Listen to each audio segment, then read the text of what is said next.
qu'est-ce qu'on a parlé ce soir aussi du juge Garçon, dont très peu en ont entendu parler. Tu veux nous dire quelque chose par rapport à ça? Sur le juge Garzón? Oui.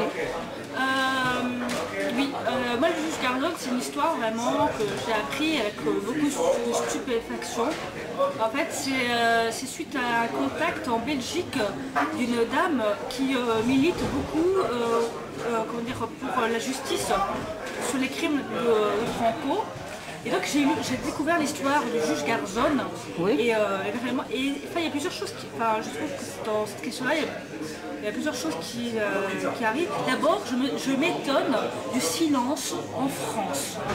Je trouve ça étrange que de l'autre côté des Pyrénées, un juge est suspendu parce qu'il a voulu enquêter sur le crime sous Franco, donc c'était crime contre l'humanité, et que cette suspension, il y a eu presque, il y a eu très peu de réactions. Moi, par exemple, au niveau politique, je n'ai entendu que Dominique de Villepin réagir sur le juge Garzón. C'est la seule chose que j'ai entendue. Mais en dehors de ça, si, il y a les associations des défenses des droits humains, ils ont tous réagi, mais bon, est-ce que le juge, est-ce que la suspension du juge Garzón a fait l'objet d'un reportage, des informations? Je sais pas, d'ailleurs, est-ce que si on sort dans la rue, on dit juge Garzón, est-ce qu'on sait? Non, bah non, les gens ne savent pas ce qui se passe.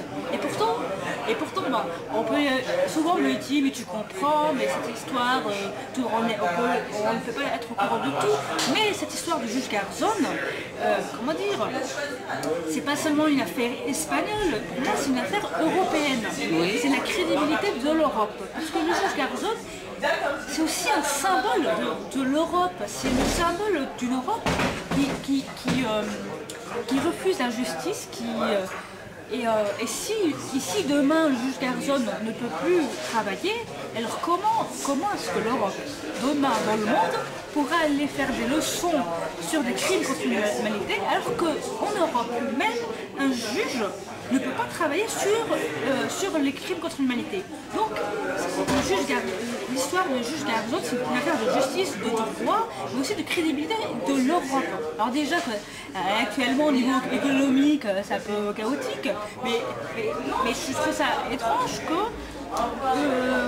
qu'il n'y ait pas eu beaucoup de réactions, voilà, tout simplement.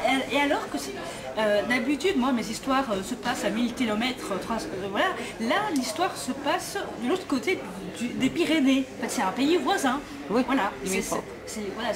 Donc, et comme me dit cette dame belge, il serait temps qu'en France et qu'en Europe, on se réveille un petit peu, parce que quand même, faut voir, c'est qui. Faut voir qui porte plainte contre le juge Garzón. C'est la Phalange.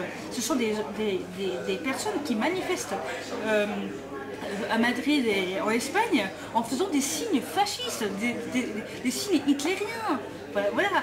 Donc faut arrêter de rester silencieux face à ce mouvement-là.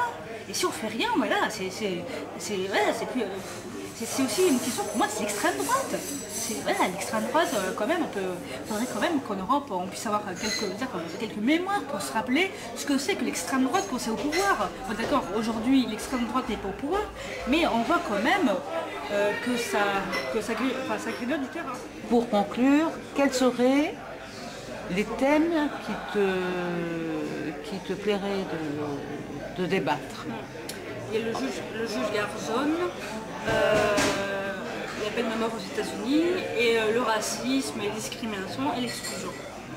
D'accord. Bon, je te remercie et à bientôt. Merci.